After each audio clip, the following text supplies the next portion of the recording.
Hey guys, this is Abhishek from GadgetStreets.com, and today we are going to do the quick unboxing and quick review of Oppo F1, which is a selfie expert phone as per them, as per what they call it. This phone has been launched for a price of 15,000 rupees approximately, and for that it comes with good software and good hardware combination. In this video we are going to do the quick unboxing and we will tell you pros and cons of this device in all the aspects. And let's start with that. First of all, we would like to take a look over the package. This is the Indian retail package which you will get once you buy this phone. This is called Oppo F1 and the image of the phone is also there. And at the back side, we have some other key features mentioned, which includes 8 megapixel selfie camera. You have a premium metal body on the phone. This is a unibody phone. We have got 13 megapixel autofocus rear camera, 3 GB of RAM, 16 GB of internal storage, 2.5D arc edge display, which is a curved display, and these are the key specifications for the phone. We have the MRP of the phone also mentioned on the box, which is 16,990. Apart from that, it also mentioned the battery, which is 2500 milliampere, which we have on the phone, and we have also got to see the package contents which are going to be inside. We will check all that. Weight of this phone is going to be 134 gram, and thickness wise it is going to be 7.25 millimeter. So let's unbox it and take a look what all we have got inside the package of this phone. And we have already peeled the plastic. Let me just get this thing out, and I think we should have one more seal over there. So there is no seal, but this is the first time we are opening the box, and this is how it looks like. Here we have the Oppo F1. So the phone looks quite premium, good in terms of the build quality, and the overall design looks impressive as well. It has metal at the back, on the edges as well, and on the front we have got curved 2.5D glass. So let's take a look what else we have got inside the package of the phone. Further going inside, we can see that we have a silicone case, which is a good quality of silicone case, not like the other conventional stuff which you normally see. This is a good quality of silicone case which come within the package so that you can protect the phone from any kind of scratches and damages. You have a quick start guide over there, important information guide, and then we have got this charger, and I believe this one should be the fast charger. Let me just confirm that. So this is how the charger look like, and if we take a look over the output current of this charger, this is a 1 ampere charger. So this is a 1 ampere charger which comes within the package, and then we have some more things which are there inside. These are the standard headphones which come within the package, not the in-ear one. So we are getting standard headphones within the package of this phone, and this is how the audio lead look like. And apart from that, we have also got one more thing which is there inside the package, which is the regular micro USB cable. So these are all the things which were there inside the package. Let's take a look over the Oppo F1 which we have got with us. This phone has got a hybrid SIM tray in which it can either take a SIM card and a micro SD card, or you can insert 2 SIM cards at one point of time, but in that case you won't be able to use micro SD memory card in this phone in case you use dual SIM connectivity. So it is a hybrid SIM tray, which is kind of a compromise, but that's how it is. So here we have the Oppo F1 and the setup is complete. Let me first of all talk about the design and build quality of this phone before we go it further and talk about other things. At the rear, if we take a look, we have got metal, which is very nice in terms of the overall finishing. The branding of Oppo is also there. Loudspeaker is over there at the back side, which is on the flat side, so it can get actually muffled and stopped when you place it on the table flat. When it comes to the button has got a micro USB port for data syncing and charging, a primary microphone hole over there. On this side, we can see that we have got power and sleep key and the SIM ejection tray, which I can remove and show you the connectivity later.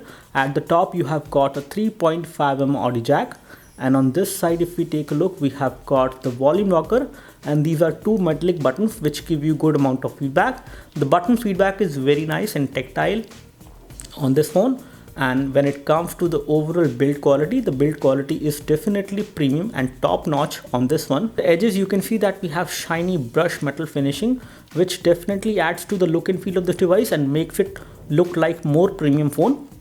Build quality and the overall look and feel of the phone is quite good, and we have got the golden variant which has got white bezel.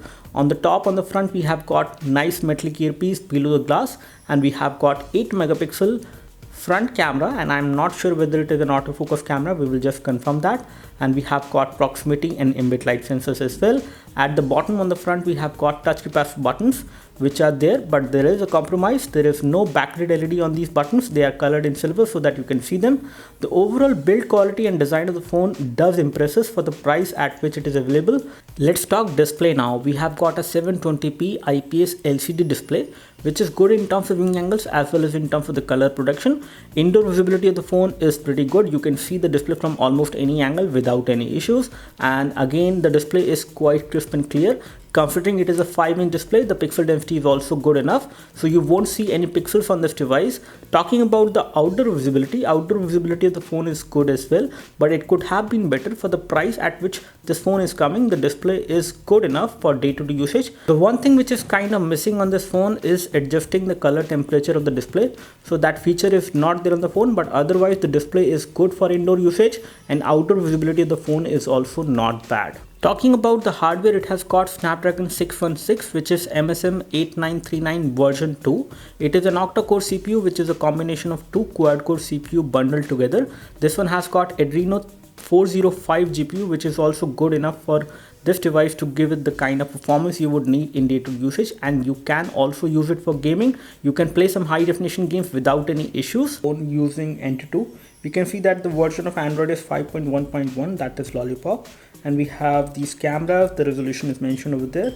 Out of 16 GB internal storage, approximately 10 GB is available to the user, and out of that 9 GB is available, to be very precise. And then we have the CPU information, the GPU information.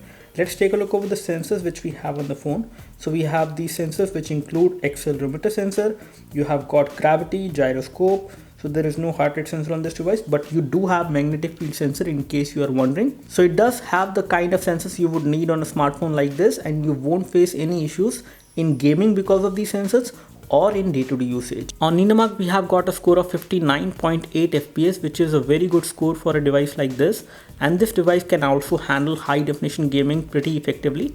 You can play high definition games like Mortal Kombat 5, Asphalt 8. However, in some games like Nova 3, you might face slight amount of graphic lag, but that is very occasional. The overall performance of the device in gaming department is good, and for the price at which it is coming, it will give you a great gaming experience. Let's talk about some custom features of this phone. It is running on the latest version of ColorOS, which is a custom UI which runs on top of Android on almost all the Oppo phones I have seen till date. And we have About version, and the ColorOS version which we have on this one is version 2.1.0i. That is the latest version of the UI which we have on top of Android on this one. And there are some custom features. The first one I would like to highlight is the custom music player, which is accessible to you on the left swipe from the home screen, and that's how you can quickly access it and play any music and pause that as well from here. Apart from that, there are some custom features under display settings. I would like to highlight that as well. So under display settings, you can see that we have eye protection display. So you can actually turn on this feature to have the blue light filter which is supported on this device so that it doesn't harm your eyes, and that's how you can control it. You do have some gestures also supported. Let me talk about that. So we have some gestures over there which you can use, and you can have screen off gestures, you can have screen on gestures. You can use these custom gestures to basically do things. You can launch camera, you can actually take a screenshot, you can adjust the volume with 2 fingers, and all these things can be done with screen on gestures. And then you have screen off gestures as well. So you do have double tap to wake up over there, which you can enable. So you just need to double tap on the screen and you can wake up the phone. You do have the option to start the camera by drawing an O, and that is something which you can do when the phone display is off. So all these features are supported as far as custom features are concerned. You also have the option to prevent misoperation. You have a cover mode as well in case you are using phone covers which have a viewing window. It does support that as well. So all these custom features are there, and the custom UI which runs on top of Android is quite customized to be run on this hardware, and there is no performance issue However, at times when you do heavy processing on the phone, when you play high definition games or high definition videos for a long time, the phone will show slight amount of UI lag, but again that is not something which is going to obstruct your day-to-day usage. We have the camera interface, and as you can see, this is how it looks like. The camera interface is kind of simple. It doesn't give you much of options. You have the photo mode over there or video mode over there. You do have different kind of filters which you can use, and you have different kind of other modes which you can enable from here. You have an ultra HD mode, beautification mode is also there, HDR mode is there, slow shutter mode is also there. You can also create GIF and various other filters you can apply in real time and see how does that photo look like when you even have not captured it. So that's how you can see the photo clarity and the kind of photo it will come. And then we have the option to control and disable the flash from here.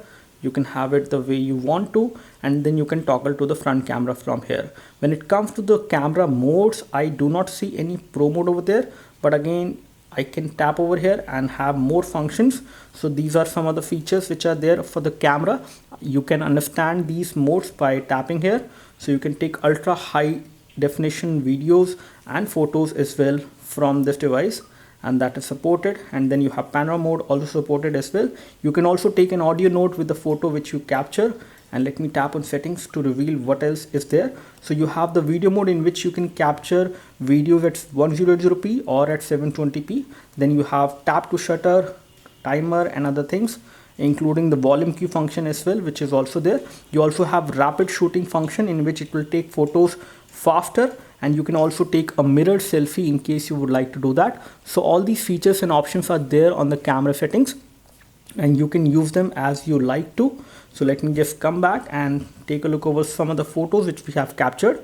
So this is one photo which I've captured using the flash at the back, and this photo is coming out to be overexposed.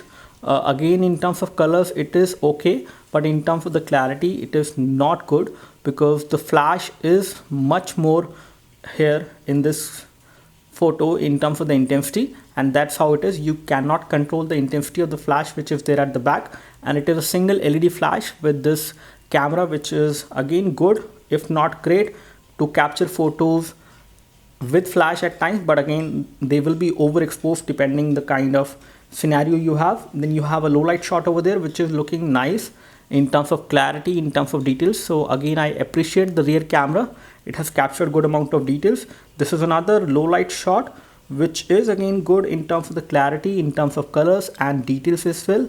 And then we have some more shots over there. This is another shot of the Superman which have been taken in low light, and this is more of a natural light which we have, and this photo has came out to be good in terms of the clarity, in details as well as in terms of colors.